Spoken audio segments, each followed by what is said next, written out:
Hello, I'm back again. Just to remind you who I am a guide of the light to help you through the night with highly guided and intuitive messages from the divine that will help you either get on path or hate me. I don't know. But earlier I was spraying my plant because I couldn't figure that plant out, and it takes me a while to get to know them when I get them. It's like new friends, right?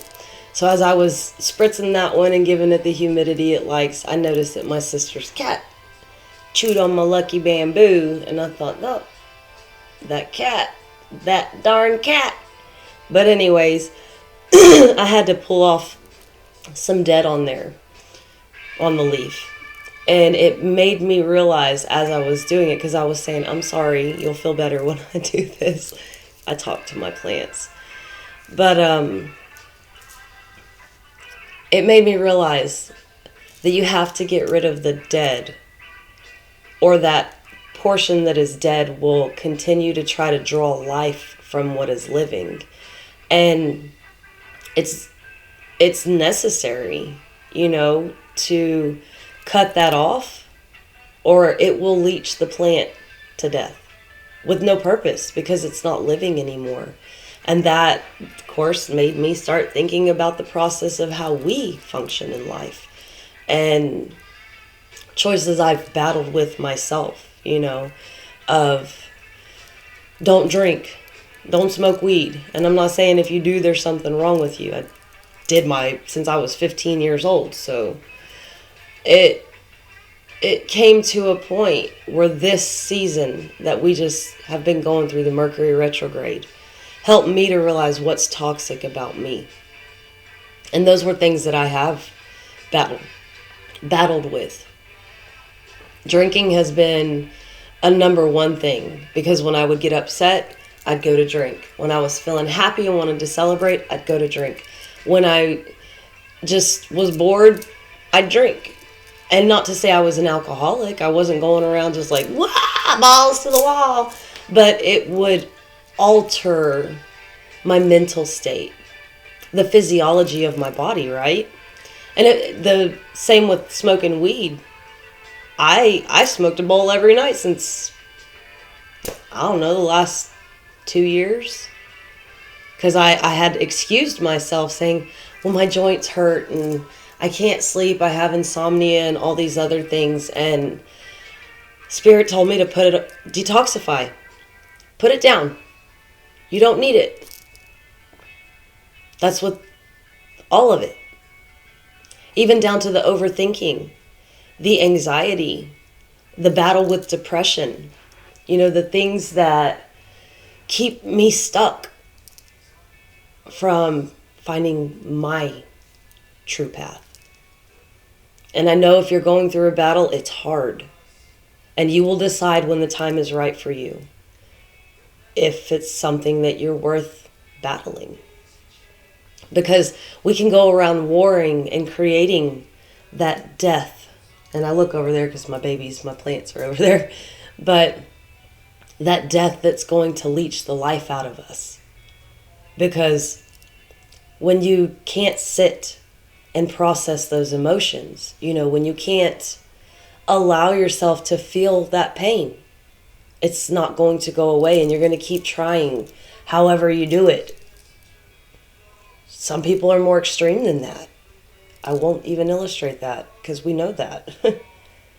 But we don't need to see a world of what's broken. Because if we're all being truthful, we're all fucking damaged.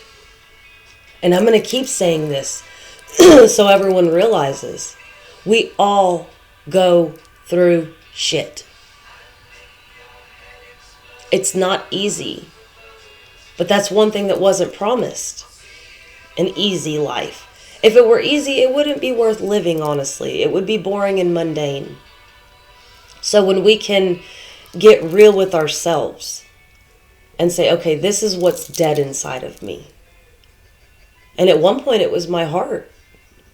It was dead. I couldn't accept love, but I could still present the notion of providing it. And that seems crazy. But I had learned what love was. And we can teach what we're taught.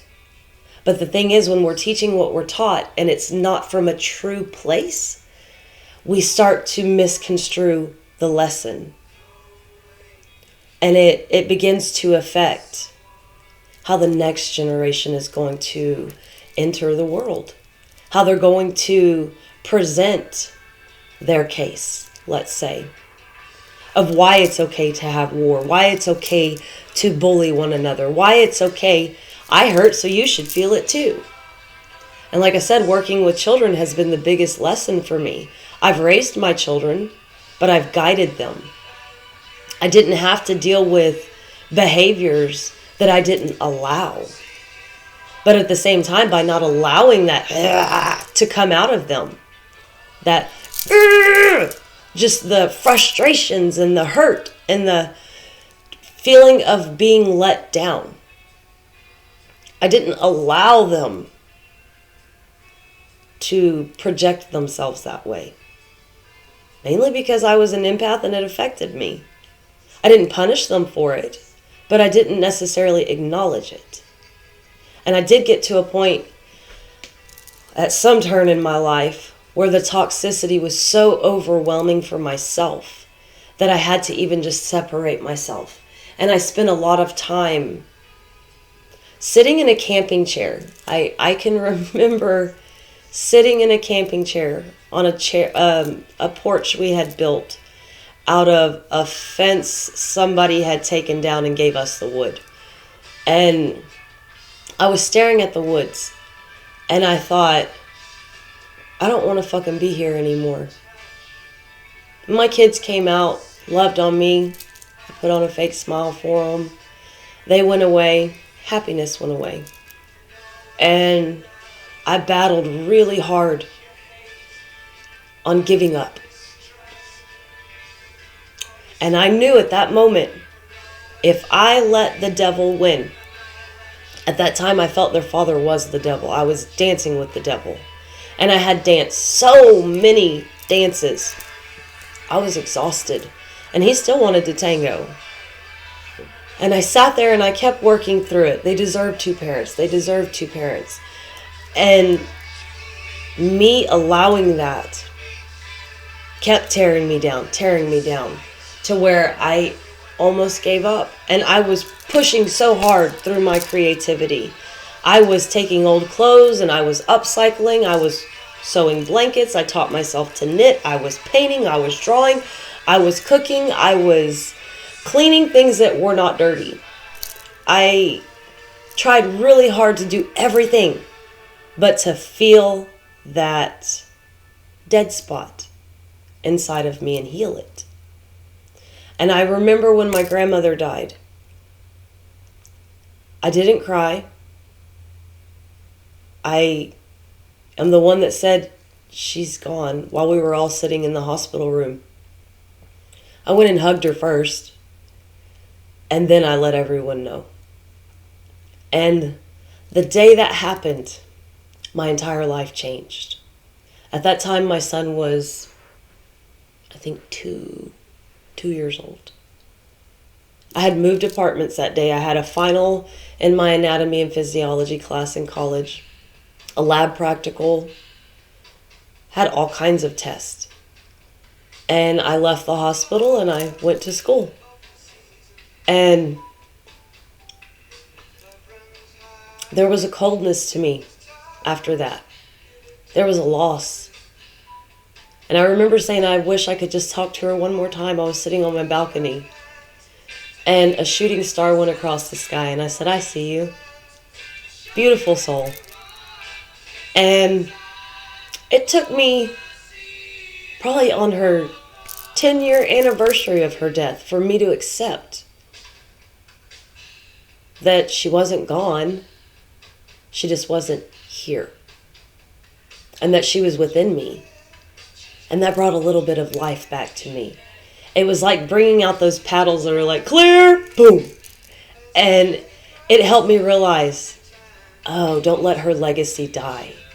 Because she always told me, she said, I want you to write my story. because no one else is going to.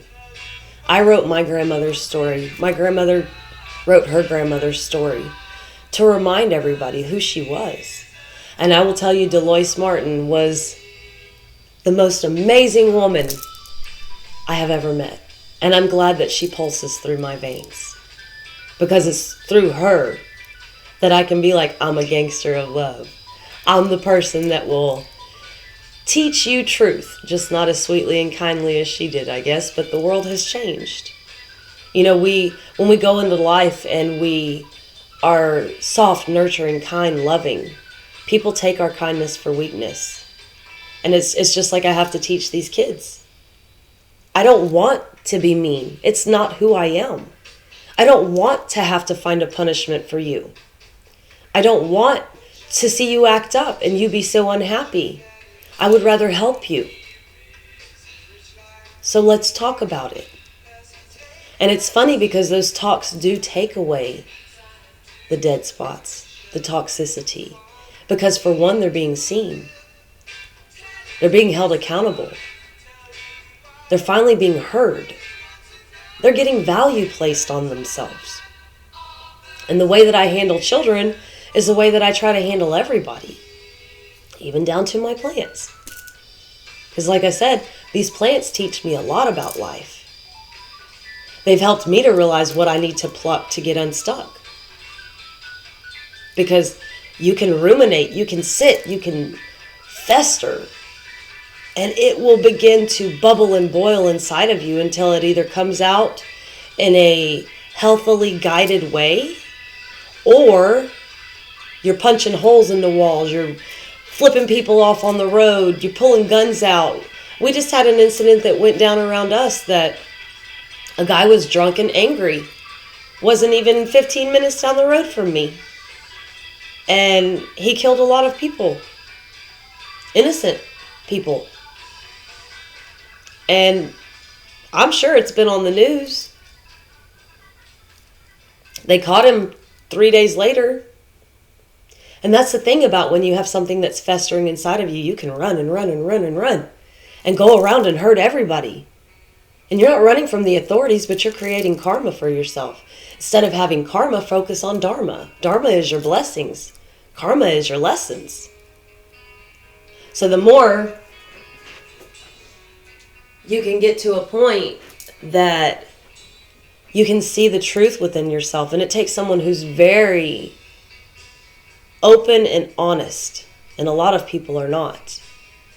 But it takes the person that is to realize they can make a difference. Sorry, I'm having to turn music down again because I don't know how good my microphone is, but if it picks it up, then I'll get flagged. But I'm over here listening to, it's a Pink Floyd compilation, and it's funny because I know Leonard Skinner to sing the song Be a Simple Man. Hold on, I have to check because... Oh, it is Leonard Skinner because it says Sons of Anarchy. But anyways, it takes somebody who says, you know what, I'm okay with the simple things in life. And it's funny that just switched on me because I was listening to something else. But this coincides with what I'm talking about. Look for the simplicity of life. Stop making it so complex and complicated that you put more pain and seeds of destruction in yourself. Because you're choosing it. And that's something no one could help me understand until I understood. Because I was busy blaming a lot of people. And even at one point I stopped blaming them and I took responsibility for my own life, but it didn't change things. And it's like I wasn't allowed to have that change until I got the lesson. And I come to you and I give you cheat notes. What are they called? Cliff notes, cheat sheets. Of possibility of lessons you might need to learn. Your path is not my path. But the fact is, it's like Baskin Robbins. There's so many flavors and you can mix those concoctions so many ways. So any little bit or morsel I can give back to you to help you go, light bulb, I'm happy to share it with you. Because we should start helping one another find our strengths rather than focus on our weaknesses. We should start helping each other study for the test of life. Because the testament that you're going to give in the end is going to say everything about what your heart truly felt, what your mind really believed, how you entered into the world. And if I can help you to better accept yourself, learn to love yourself, heal yourself, so you stop hurting yourself and spreading that pain to the world, I'm going to keep doing it with love and light, because this is what I'm here for. Like I said, I'm a guide in the light to help you through the night. And that dark night of the soul, it is painful. I won't lie. But it's well worth it. Because you have to start breaking your own barriers to be able to bust out and see that you have had light inside of you all the time. Just at some point you got so hardened to the fact of your life, events, memories, feelings, thoughts, that it slowly encased you. Don't become a statue. I love you. You love you. We got it. I'm going to leave it on that note, and remember to start picking and finding those spots that you need to heal. Talk to you later. Bye-bye.